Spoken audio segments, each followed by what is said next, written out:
So I just replaced my tail lights in my truck with LEDs, and they're great.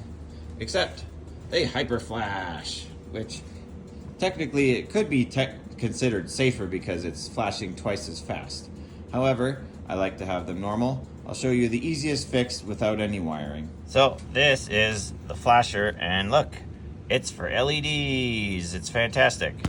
This one is for my 2001 F-150, so this is the Grody part number. And I'll show you where that guy's located. All right, so we're under the driver's side footwell. This is actually, there's a it's hides up in a bracket here. Pull this down. Whoop.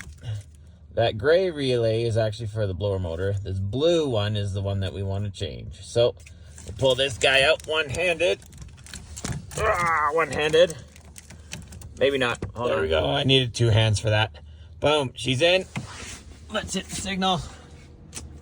Look, we're flashing regular. Excellent. And I didn't have to mess with any wires or resistors. We're back to normal, but we're brighter. Hope that helps.